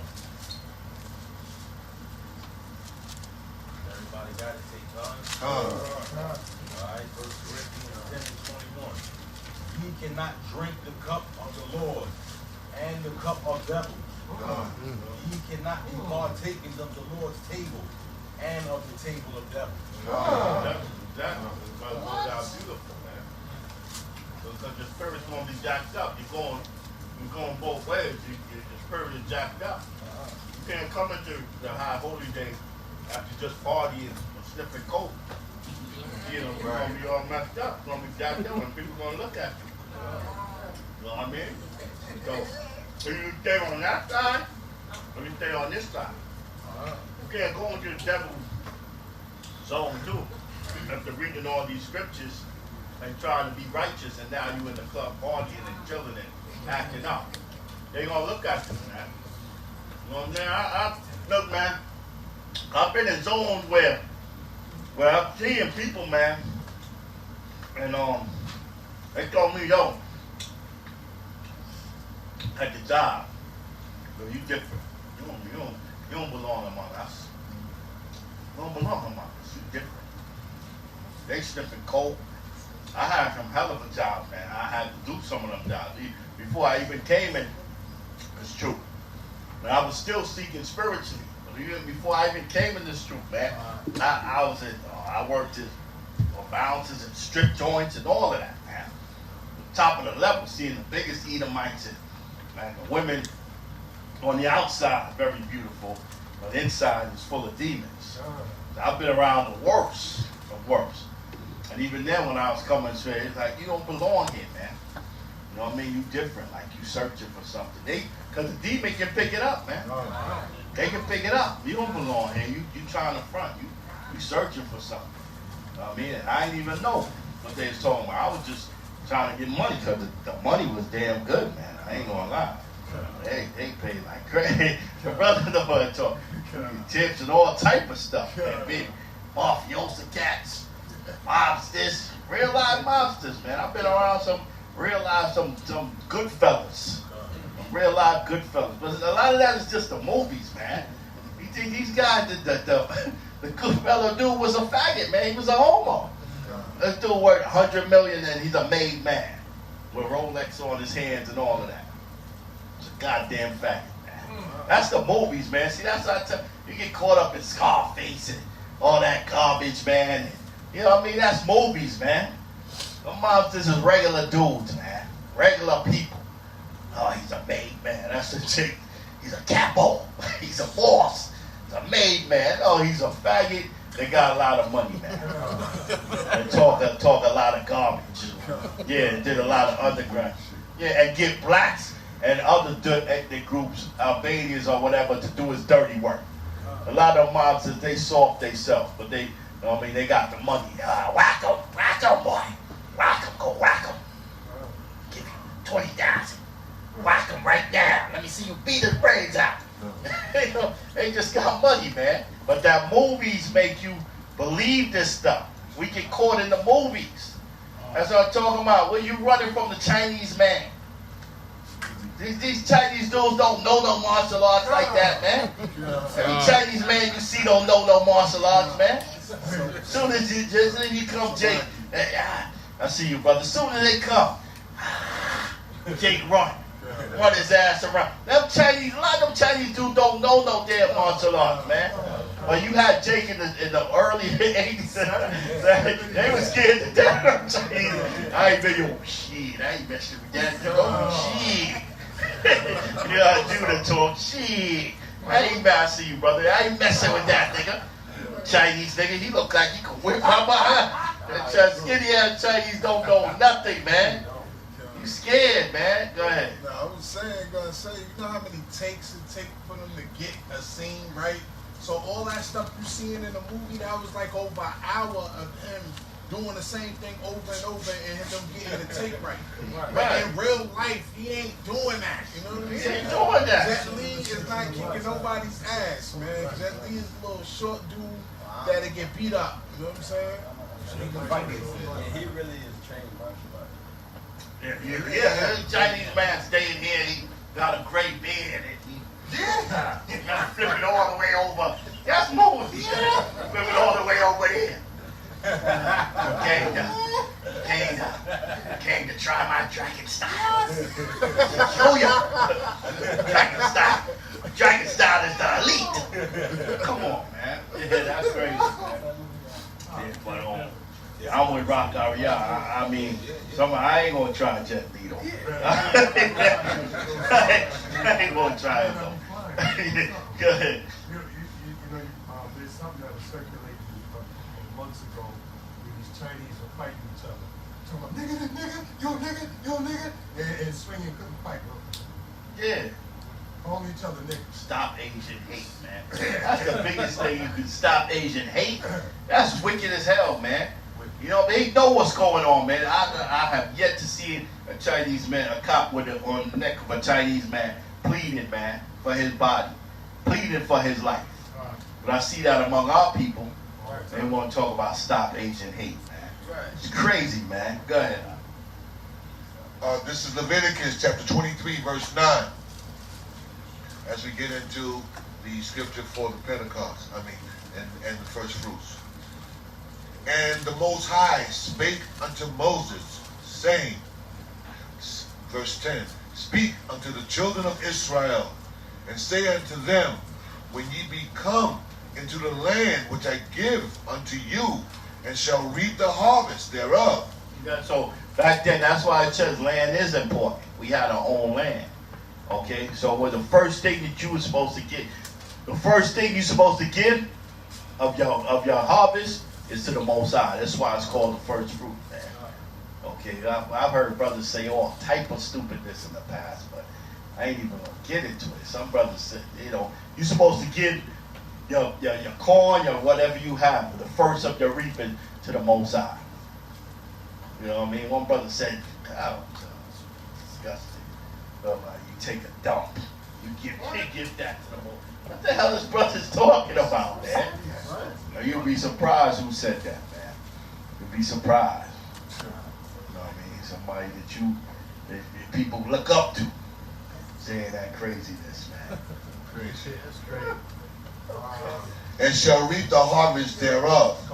Then ye shall bring the sheaf of the first fruits. So we had the priests and all of that, and they would with the land, bless your land and make sure your land is good and clear for the Most High. Read on. Of your harvest unto the priest. Verse 11. And ye shall wave the sheaf before the Most High to be accepted for you. To be accepted for you. Come on. Oh, Salah. Damn, I'm forgetting. Shemaiah. Damn, Shemaiah had a point. Go ahead. Sometimes yeah, when you were talking about the celebrities and all of that stuff, the precept was Proverbs 10 and 22. Yeah, good one. I know that one. Yeah, that's a good one right there. And it says pretty much the blessings of the Lord make it rich but brings no sorrow. Yep. And you see all of these celebrities talking about, you know, I want to thank Jesus and I want to do this and that. God didn't bless them. Exactly. Because when you look at their life, the problems they have, you know, you see Eminem, they put him in a tub of blood, you know, doing all kind of sacrificial symbolism in their videos. You know, they're doing all of these crazy stuff. That blessing didn't come from the Most High. Yep. When the Most High bless you, it does not bring sorrow. Yep. You don't have to go sacrifice your mom. Right. You don't have to do all of these kind of crazy stuff that they do. So they feel miserable too on the inside. And Cardi B talking about that. All of them go up there and say they thank the Most High after making a damn ritual song on stage. Like Nicki Minaj had one of the most evilest Grammy Award, I think, stage performance with the Catholic Church and everything. After making all that, then you go and thank God. What God are you thanking? There's a lot of gods.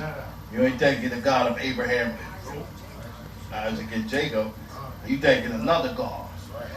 That's the God that we was reading in Luke 4. He said, I give you everything if you serve me. That's that God. You ain't thanking the Most High. You ain't thanking your HOI, because he ain't with that madness. You running around half naked, destroying the whole race of people, and you won't even have your daughter listen to that song. I don't cook it clean. I don't cook it clean. So what the hell you do? Yeah, just talk and just, sex is supposed to be the whole thing. You don't cook it clean. So a man is just supposed to be happy with barking. What you said? How barking? Oh wow. So he said barking.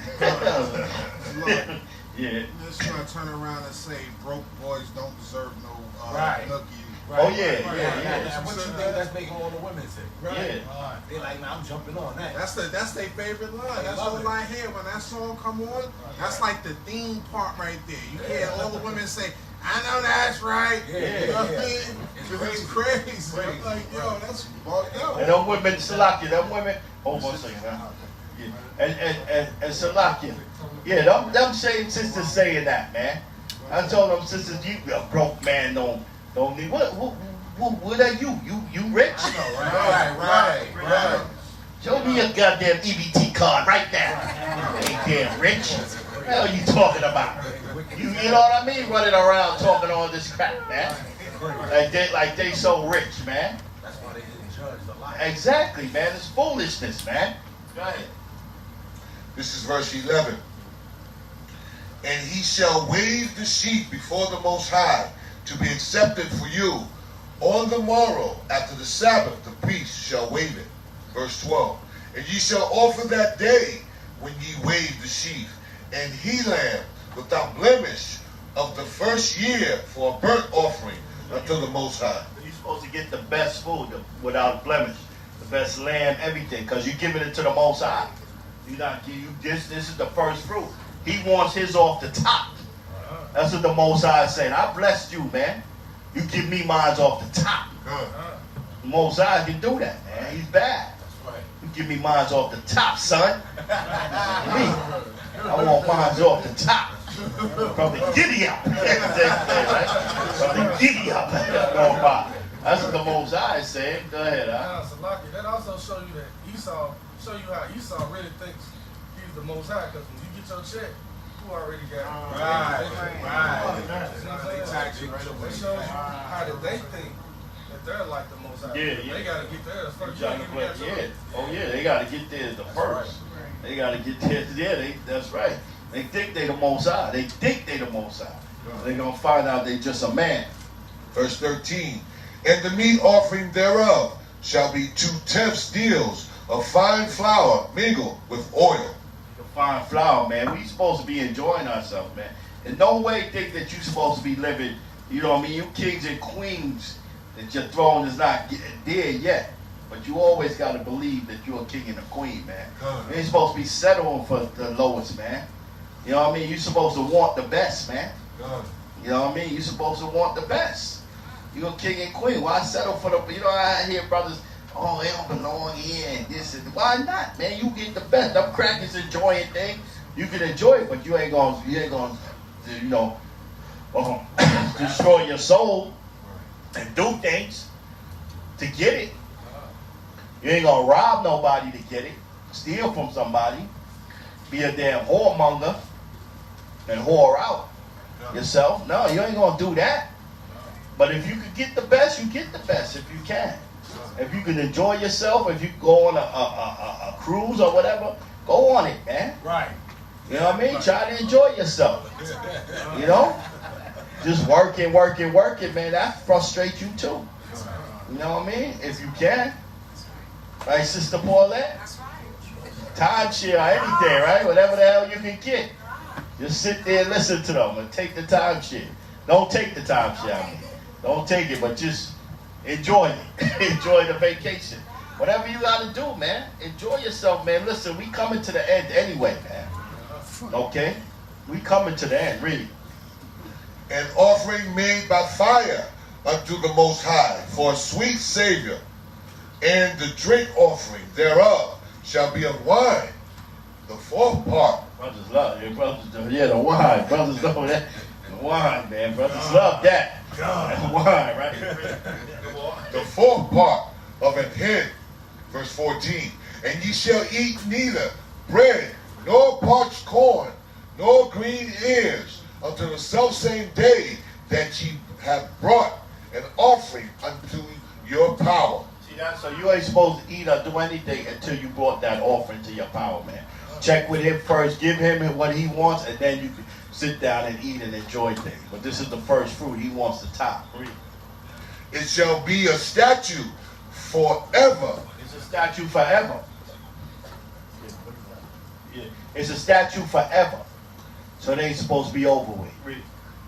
Throughout your generations in all your dwellings.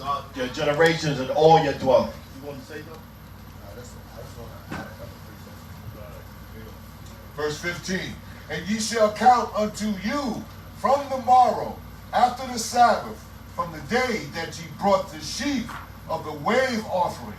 7 Sabbaths shall be complete. Verse 16. Even unto the morrow, after the 7th Sabbath, shall ye number 50 days, and ye shall offer a new meat offering unto the Most High. All the way to 21. Come. Verse 17. Ye shall bring out of your habitations 2 wave loaves of 2/10 deals. They shall be of fine flour. They shall be baking with leaven. See that? So this is the Most High giving you the protocol. You can jump down to 21. He's giving you the protocol of the things you need to do. Read. God, this is Leviticus chapter 23, verse 21.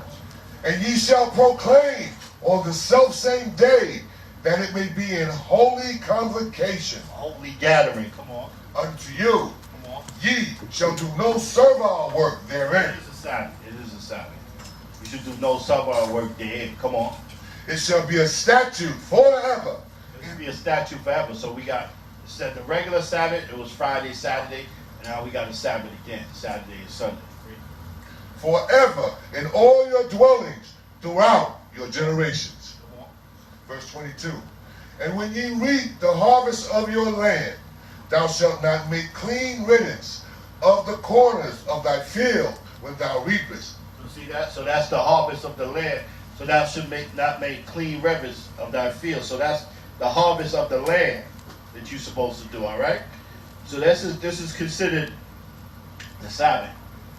All right, and this is considered the first fruit. And like I said, usually at One West we usually just picnic, and we ain't even have class. But since we here, like I said, we can do class. But we gonna shut it down after the brother get a couple of scriptures. I don't want to be too long-winded, but I just want to throw a couple correlations in to how this refers to Yahweh. Right? So can you grab a scripture for me? Come. Can you get James chapter 1 and 18? And I'll read 1 too. And Yerash and Salakia, could you give me Matthew chapter 13 and 23? Come. I'm gonna bring this one. Right. So I'm gonna start off though with 1 Corinthians chapter 15 verse 20. When everybody has it, say Khan. Khan. 1 Corinthians chapter 15 and 20. Alright. All praise to the Most High. So just quickly, I'm not going to be too long-winded, but it's just amazing how the Most High works because, again, through all these feast days, Yahweh's spirit is present through all of them. Alright, so I'm going to just start off with this scripture first. Alright, this is 1 Corinthians chapter 15, verse 20. It reads, "But now is Christ risen from the dead and become the first fruits of them that slept." Right, so again, what the elder was just saying, the Most High requires the best, right, first. So Yahweh Shai, again, they were reading in Leviticus, the wave offering of the sheaf. That's an offering unto the Lord. Like all the other offerings we have, that was a sacrifice unto the Lord. So Christ represents that sacrifice that was made initially. He is the first fruit because we are the fruit that is trying to come into the kingdom after him. All right, so now, just quickly, if you want to bring that out real quick, and then I'll pass it around. Come, this is the book of James, chapter 1 and 18. Everybody have to say, come. Of his own will begat he us with the word of truth, that we should be kind of first fruits of his creatures. Right, so now, through the will of the Most High, which was the sacrifice of Yahweh Shai, we are now looking to be those first fruits. What is that representative of? Us being the first ones to be heirs in the kingdom of heaven. That's why we're going so hard now to be the elect of the Lord, the chosen, the first ones after Christ. You see what I mean? Through the sacrifice that he made, being that first, now we're the fruit that's going to bear after Yahweh Shai. Right? So Yerash, can you bring that last one real quick? Matthew 13:23. This is the book of Matthew, chapter 13, verse 23. When everybody has it, say, "Come." But he that receives seed into the good ground is he that heareth the word, and understandeth it, which also beareth fruit, and bringeth forth some an hundredfold, some 60, some 30. Right, so then now, again, that's representative of us, because again, as us being those that are fighting to be the first fruits, the first chosen to the kingdom, we understand we have to bear more fruit. But the original first fruit was through the sacrifice of Yahushua, and he bare all of us, which is the fruit that came after him. So it just shows how perfect the Most High is, man. That's a correlation with everything, and it all comes through the spirit of Yahushua. So all praise to the Most High.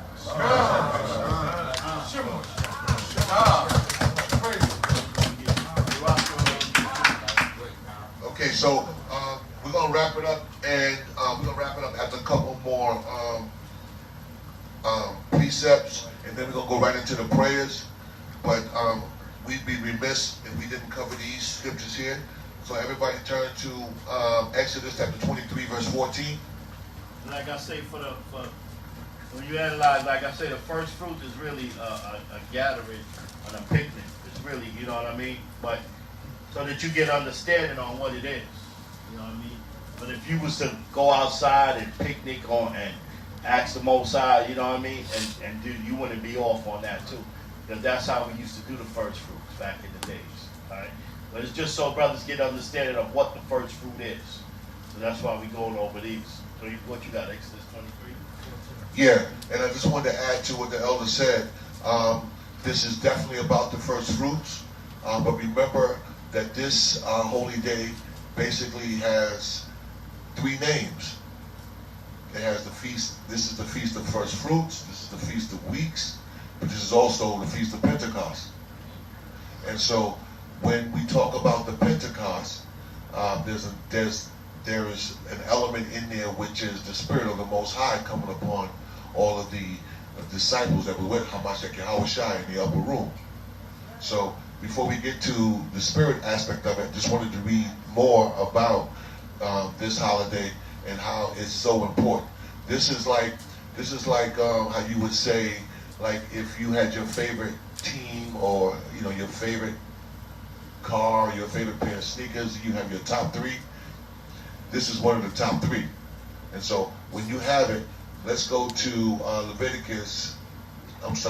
let's go to Exodus chapter 23, verse 14. When everybody has to say, "Come."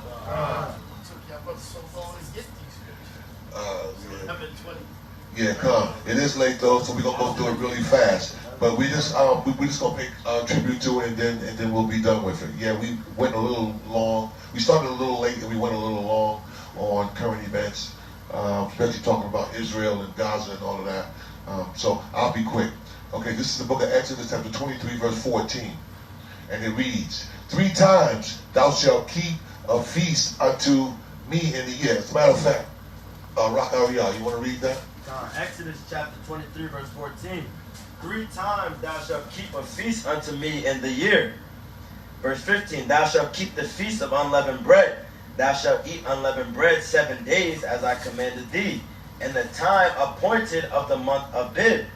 For in it thou camest out from Egypt, and none shall appear before me empty. Okay. So that was one of the feast days that we had, one of the top 3. That's one of the top 3. Okay, read on. Verse 16. And the feast of harvest, the first fruits of thy labors, which thou hast sown in the field, and the feast of ingathering, which is the end of the year, when thou hast gathered in thy labors out of the field. Okay, so that's 2 and 3. So we're dealing with number 2 now, which is the feast of the first fruits. So we're acknowledging the fact that, like the elder said though, that we give to the Most High what is His, and out of the love and respect for the Most High for giving us that blessing, I'm saying we always honor Him in everything that we do. In everything that we do. Okay? So now I want to talk about one of the other names of this holiday called the Feast of Pentecost, because like I said, there's 3 names for this holy day. Okay, Feast of Weeks, Feast of First Fruits, but also Feast of Pentecost. Why do they call it the Feast of Pentecost? Because Pentecost is the 50th day after the Passover. That's 7 weeks and a day, which is 50 days. And then after that, what we learned about the Pentecost is this is when the Holy Spirit came upon the disciples up in the upper room, and this is when the Spirit of the Most High came on them, and they began to speak in other languages and other tongues.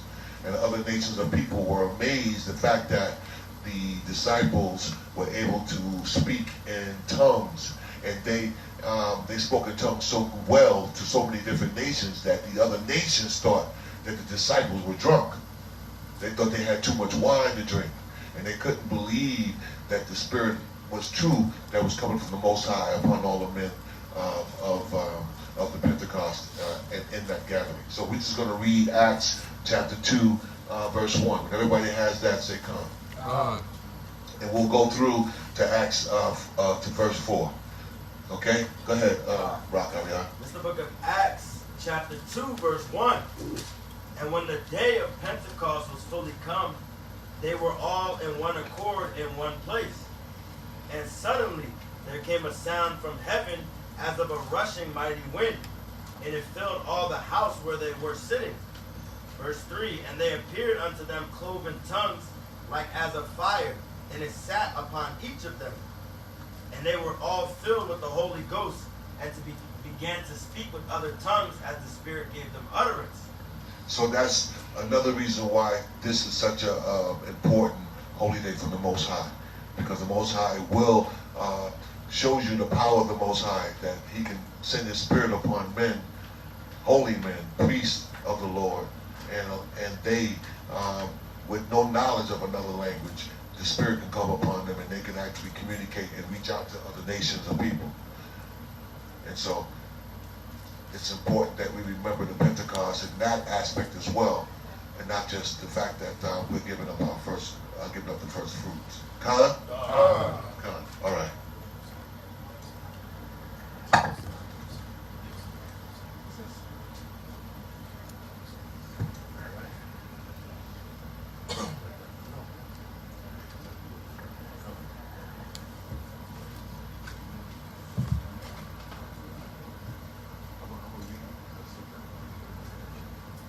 So we're going to say the prayers.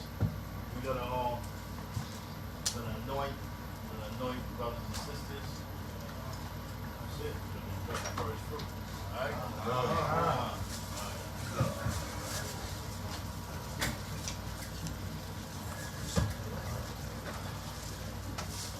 Sorry for the heat in the back, sisters. I guess the suggestion is Come up front. Y'all don't gotta stay in the back. Huh? I gotta get the hands for the back one.